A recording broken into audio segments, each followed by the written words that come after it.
This is the third point of the verse about Radha's seva. So the service of Srimati Radhika, Radha Dasyam, become her dasi, is the supreme goal, sadhya, of all possible spiritual practices, sadhana. To see Radharani to actually see Radharani, everyone sees Radharani in the temple or in paintings or in their internet or telephones. They see various paintings, or even you can see Radharani in maybe films, I don't know. Or there may be films of Vrindavan Lila, I can't say. But there has been this animations, like with like this one very famous one, where Krishna's a young coward boy, little Krishna, something like this. And there Krishna's playing with his boyfriends, and then Radharani comes, and Lita, and they're like little girls. So you can see see Radharani and hear her speak. So everyone has some different impression from what they've seen or how they've experienced Radharani. They have some different heart impression or mental, visual impression, or maybe what they've read or pictures and paintings they've seen in books and on the internet. But here, Sripad Prabodhananda Saraswati, he's explaining the kind of vision he's having from his vantage point of being the most elevated, pure, transcendental devotee of Radha and Krishna. And he's there in service, in Radha Dasyam, as a Manjari Dasi of Radharani, and seeing how Radharani is this Sri Vrindavana Kunja Manju Grihini, very charming and lovely goddess and queen of the love bowers of Vrindavan, the forest bowers. So he's bathing, his eyes are seeing Radharani acting like this and moving around in the kunj like this, and with her own delicate lotus bud hands decorating the kunj for the pleasure of her divine lover, Nagarendra Shamsundar. And then he's appreciating the beauty of Radharani's divine form at this moment, how her radiant face, her Lavanya Amrita and Varan, and the whole while he's serving, she is serving Swamini's every wish and want with the topmost, which is the topmost goal of all paths of enlightenment. When one follows the path of Raganuga sadhana with this end in his mind and heart, in other words, if one adopts this idea that this is the sadhana that I want to practice, that I have some attraction and interest in worshipping Radha and Krishna, and especially I'm attracted to Srimati Radharani. I don't know how or why, but somehow I'm very attracted to her beauty, her sweetness, her qualities of compassion, and her qualities of sweetness and humor, and the whole mood that Radharani represents. What I've heard and what I read in Shastra is that she's so surrendered to Krishna, and she's so dedicated to his happiness and his pleasure at every moment, because she's Aradhana, Radha. She's the greatest of all possible devotees of Krishna. And everyone in Vrindavan is a devotee of Krishna. And we want to be devotees of Krishna also. We're Krishna devotees. Krishna Das or Krishna Dasi, or Radha Dasi and Krishna Das. So that is everyone's goal. So then when we hear about Radharani, we think, wow, she's the greatest devotee. And we hear so much in Srila Prabhupada's books, he says that, establishes that point that Radharani is the greatest devotee. And who are we, and what is our qualification, and what love do we have for Krishna, and what qualification do we have to serve or please Krishna? But Radharani has it all, as they say. She has all the beauty to satisfy Krishna's every sense, and she has all the talents and all the moods of surrender and dedication, absolute dedication that we'll never have probably, or at least someday we'll have, to really please and serve and satisfy Krishna. Therefore, don't try to serve Krishna directly, but go to Radharani, Prabhupada tells us. you pick a flower, offer it to Radharani, because then Krishna will accept it. Because Krishna accepts offerings from a pure hand and a pure heart. This is established in the Bhagavad Gita. Maybe it's 9th chapter, 26th verse. It says, Patram pushpam phalam toyam yo me bhaktya prayachati taraham bhakti parita ashnami paritatmaha.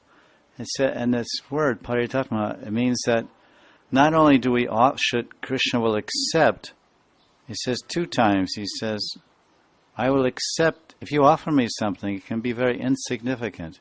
It can be very small and not even cost anything. You can offer me a tulsi leaf, patram, pushpam. You can offer me a flower, wherever here and there you find a flower. A leaf, a flower, some fruit. If you have some money to buy a fruit, or you have a fruit tree, or some water. You offer me with love and I will accept it. But then he says again, and it must be, he says, bhakti aparitam and prayatatmaha. So this word prayatatmaha, and Sridhar Swami's commentaries, and Gita, and Vishwanath, and Jiva, others, they're saying that this means one must be pure. That Krishna will accept, not, okay, we're all devotees, but one must be pure, which means not only as pure as possible in his mind, but his body should be pure, and he should have clean clothes. So when we make an offering, it's not like, we're cooking, or we pass stool, and then we wash our hands, and then we go cook an offering, at home, and we don't bathe because it's cold, it's winter, or we're sick. Of course, that may be an exception if we're sick, to some extent, or we're in a hurry, or we're too lazy, whatever. So then we just wear the same old clothes, and we go in the kitchen and cook, and then we go and put tulsi and purify the items with water, Ganga Jal Jamuna. Chant the appropriate mantras and make offering to Krishna, then give his remnants to Radha and down to Guru, and like this. That is not prayatatmaha. That is aparad, that is seva aparad. Murti seva aparad. It's an offense in the service because we're not pure. Prayatatmana means we should be pure. Okay, we're not pure devotees. That's a given. That's a given that everyone knows without anyone telling them or them telling themselves. So the pure in this case means, okay, now I'm going to cook an offering. This is a special thing. Maybe, and clean clothes for that. Take a bath. It's any type of activity, any auspicious activity that one is going to engage in. His body and clothes and the asana should be clean and pure. Even in the basic activities of the material world, before one eats, then he washes his hands, feet, mouth. And the Ayurveda says that you should wash 5 things or parts of your body, 2 hands, 2 feet, and mouth before you eat, or let's say honor prasadam. And this way, this is called clean, because you're approaching Krishna. And even, as I said, in the mundane sphere, in the material sphere of hygiene and laws, Vedic laws governing, say, grihastha life. So if a husband and wife want to produce a child, they are supposed to take a bath and clean clothes, and many things are described there for the grihastha section to follow. But the keynote here is cleanliness, purity of the body, and ultimately purity of mind and consciousness. Everywhere ensures the greatest result in whatever activity we do. If we're producing children, we have a pure body, pure clothes, clean body and clothes, and a clean and pure and elevated mind and consciousness. Then when the husband and wife combine, a very high-class jiva will come there to take birth of similar consciousness. Like attracts like. A wife of high consciousness and pure devotional mood, combining with a similar husband, will attract a jiva with this type of inherent sanskaras and qualities. So what to speak of cooking and offering for the Lord, which we do so much, because we eat a lot. We eat at least twice, thrice, or more per day. And so haphazardly, we think it's a grand achievement if we can somehow offer it. Somehow offer the food and somehow put a tulsi leaf on it. And, I offered it. It's a major revolution. But actually there's more to it than this. So cleanliness, as everyone must have heard, I don't know about your particular languages, but in English they have a phrase, cleanliness is next to godliness. Sattva, Rajan, Tama. So this is the highest path. So when one follows this path of Raganuga sadhana with this end in his mind and his heart, and as Sripad is saying, then he thinks, Aho Tuchavat. Aho Tuchavat Akila Sadhana Satya. Akila means all the different paths. Not Tuchavat means I don't care, a fig. They're insignificant. They're all insignificant. Somehow I received this great fortune by the mercy of Mahaprabhu. And some alokik love, some transcendental greed, divine greed is awoken in me by the mercy of advanced devotees, Rasik Vaishnavas, from this life or last life. By their sangha and by their kripa and mercy, I become attracted to this. I don't even know how or why. Maybe carried over from last life, and then we grow up at a very early age or at some point in our devotional development. Our mind and heart run towards Radha and Krishna, for example, and this Gaudiya Sampradaya.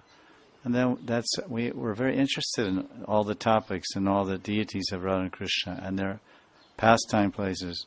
So this is the basic beginning of Raganuga Bhakti, is this greed for the mood and love and seva and association and place of the Ragatmika Bhaktas of Braj, the Brajajanas, the eternal associates of Radha and Krishna Vrindavan, Nanda Baba, Yashoda, Raktak, Patrak, Danishta, all the different servants of Krishna, then Lalita, Vishaka, Radha, Krishna Balaram, Sridham, Subal, and the various ratis and rasas. Then we run. So then we think, how much fortune I've received. By Guru's grace, by Vaishnava's grace, my mind and heart are pulling me in this direction. Automatically. It's not, Prabhupada used the word spontaneously. It's not spontaneous like there's some gasoline and you throw a match on it. You say petrol. Throw some petrol on, and boom, it just spontaneously combustion. Spontaneous combustion means it instantly blows up. It's not the initial, the beginning of Raganuga Sadhana Bhakti is not a spontaneous combustion. It's not that one day you're practicing Vaidhi Sadhana and boom, now I'm... It's not exactly, it may never happen like that. In Chaitanya Charitamrita, Krishna's Kaviraj says, one may carry on and practice Vaidhi Sadhana Bhakti for thousands of lifetimes. And if he continues that way, then he can attain Vaikuntha. But he cannot attain Goloka Vrindavan, Krishna and Radha and Vrindavan, unless he follows the Brijvasis. This was the path shown by the greatest knowers of the Vedas, the greatest rishis and munis of all time, known as the Shrutidaras. The personified Vedas, they followed the gopis. And from the beginning in Treta Yuga, they saw Ramchandra. And by seeing Sita and Ram, they developed these conjugal feelings, this loving mood of a husband-wife towards Ram, and they expressed that mentally, and he said, he blessed them, Tatastu, when I come as Krishna, then you can be my wives. So then they came to Braj, they were sadhana siddhas, they attained perfection by sadhana. What sadhana? Raganuga Bhakti. They followed the gopis of Vrindavan. And then Lakshmi Devi, Lakshmi Devi is from Vaikuntha, Narayan's Patni. She tried to attain Radha and Krishna Vrindavan, but she couldn't. She was practicing Shravanam Kirtanam Vishnu Smaranam, Krishna Smaranam, but not following the gopis, not surrendering to the gopis, not following Rag Marg. So she did not attain Radha and Krishna Vrindavan. She attained a forest, Bailvan, Srivan, on the other side of the Yamuna. So she came from Vaikuntha and she ended in Vaikuntha.